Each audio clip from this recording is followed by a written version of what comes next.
To the official Parlay Playmakers, whatever show you want to call it, podcast, show, whatever you want to call it, guys. We're still beginning at this, our first ever show or podcast, whatever the fuck you want to call it. My name's Cameron.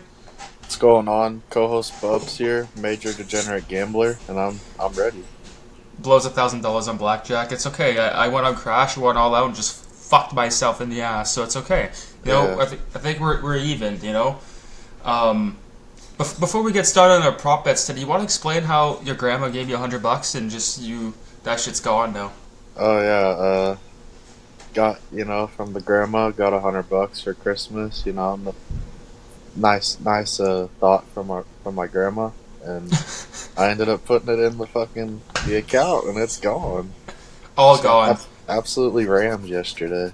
Now that's bet US's money, right? Like, I mean, yeah. Fuck. Hey, it is what it is. But anyways, it's a new day today, and we have some new amazing prop bets that we want to explain to you guys today. So how it's going to work is that we pick 3 NBA players that are our favorite bets for the day. So we're kind of going to go one by one. So I'm going to go with one, and you're going to go with one until we are done. And then we're going to explain why we picked those players for those odds, right? Yeah. You want me to get started on it? Yeah, go for it. Perfect. Alright, so my first one, I got Luka Doncic over 32.5 points. Luka, obviously we all know he's a menace. He's everyone's daddy. Devin Booker's father, especially. Drops 50 on Christmas Day. I mean, you know what? Like, this guy's consistent. I bet on the last game, but he sold heavy. But I think he's going to have a bounce-back game, personally. So basically the stats I have is that he's hit over 32.5 in the last 7 of his last 9 games. So basically the sports book is telling me over 32.5, and I think that's hitting. We all know Luka's a great player. He's not very bad, like, often.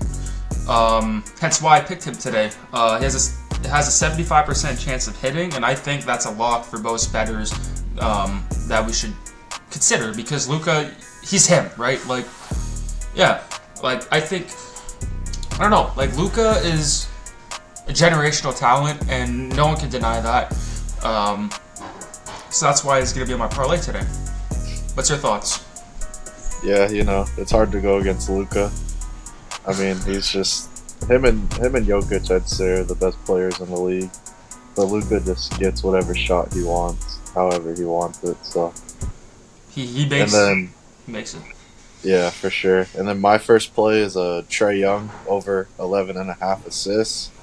Trae Young's become an elite passer this year.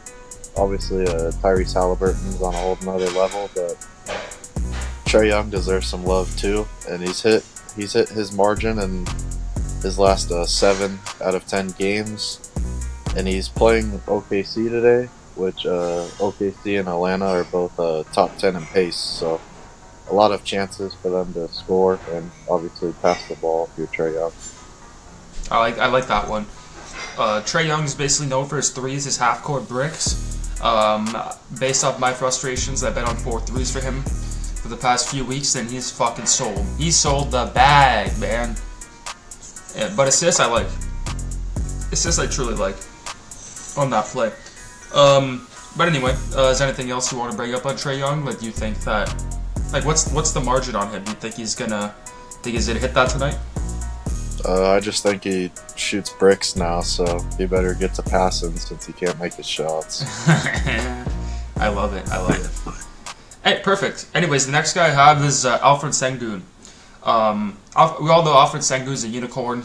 He's going to be as good as Jokic and all these passing bigs like Bam Adebayo one day. He's like that. He's only a sophomore in the NBA, so I think, like, sky's the limit for him. So basically what I have is over 37.5 points, rebounds, and assists for him, which I think is doable. He's playing the Brooklyn Nets. They can't catch a rebound for their lives. Anyways, he's hit the margin in the last 6 out of his last 7 games, so that means that's like basically like a 90% chance of him hitting that. If you want to do like the real research, probably like 60%, but since he's on a ripper lately, I think he's going to hit it again, especially with this weak Brooklyn defense, with his assists and rebounds. Also, I think he's kind of like the cornerstone of that team. Obviously, now we're seeing the NBA how the center is very important. There's a new modern center. We see it with Jokic. We see it with Embiid. I guess Cat's up there, but he's not like the best. But yeah, no, that's why I went with Sengun over 37.5 points, rebounds, and assists because he can truly do it all. What's your thoughts?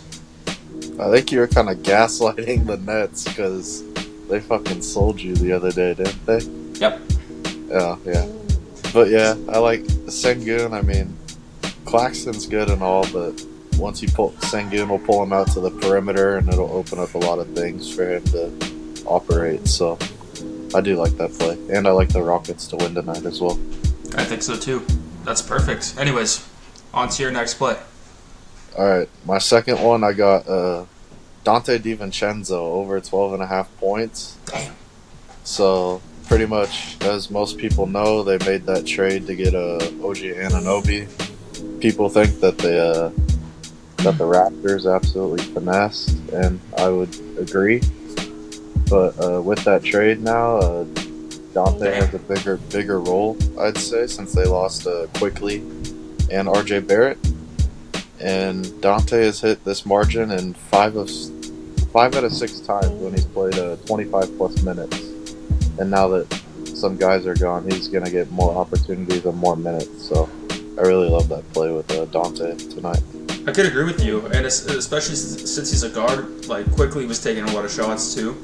They'll give him more chances, kind of spread the floor and shoot the ball and drive the rim.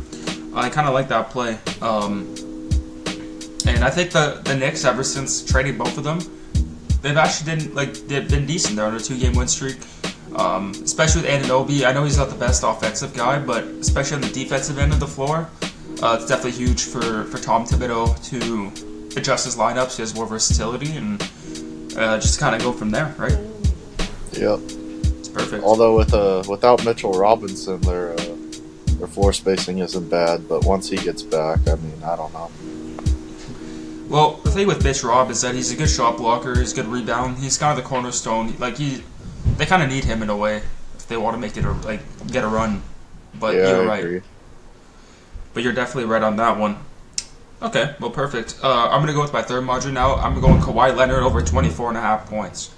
I know he hasn't played in the last 5 games, but excuse me. I think this margin's a must for Kawhi.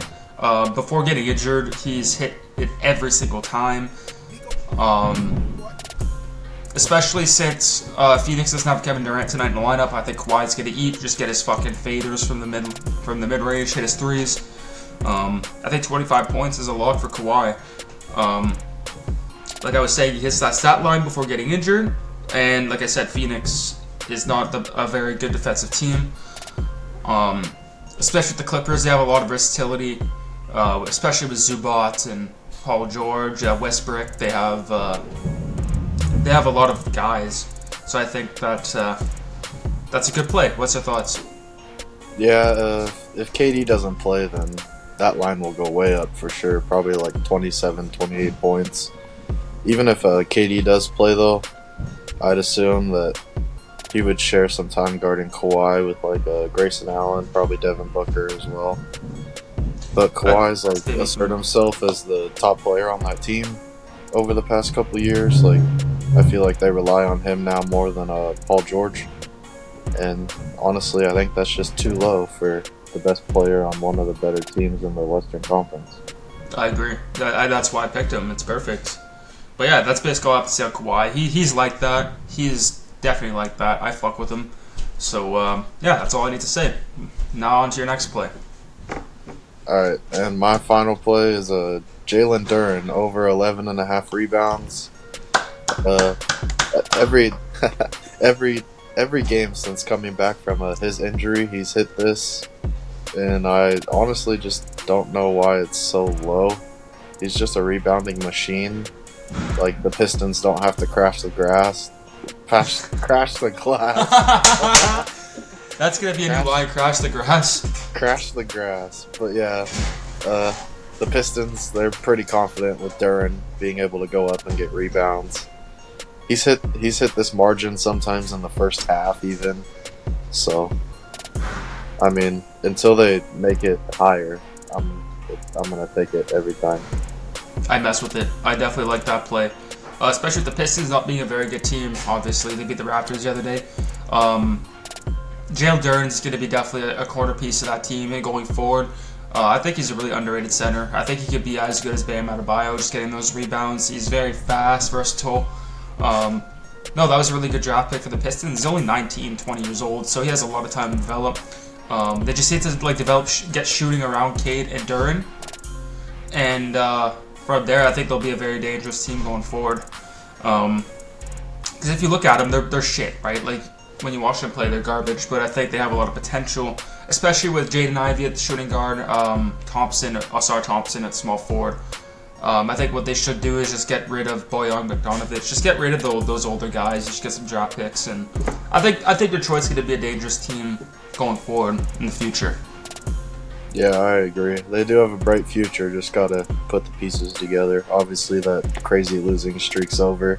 So I think they're playing with a little more confidence now.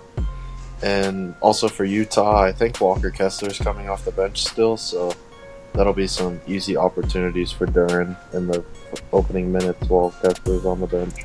I like it. That's perfect. But anyways, that's our plays today officially. I generally think that whatever parlay you guys decide to do, it's definitely hitting tonight. And then from there, we're going to be posting our plays on our social media as well. And if it hits, we'll react to it and kind of go from there, right? So, yeah. Yes, sir. Gamble responsibly, everyone. It's not gambling advice. We're just keeping it real with you, you know. We just hope it hits. We hope we add some funds to everyone's account. Exactly. It's perfect. But anyways, thank you for watching the video, guys. If you guys like the video, just please subscribe or like the channel. We're going to be doing this every day. I mean, even if Bubs is not available with school, I'll be doing it myself and kind of going from there. And I think that the more we do it, Braden, or Bubs, we can, we'll get better at it, right? It's practice. But yeah, we'll kind of go from there. So have yourself a great day.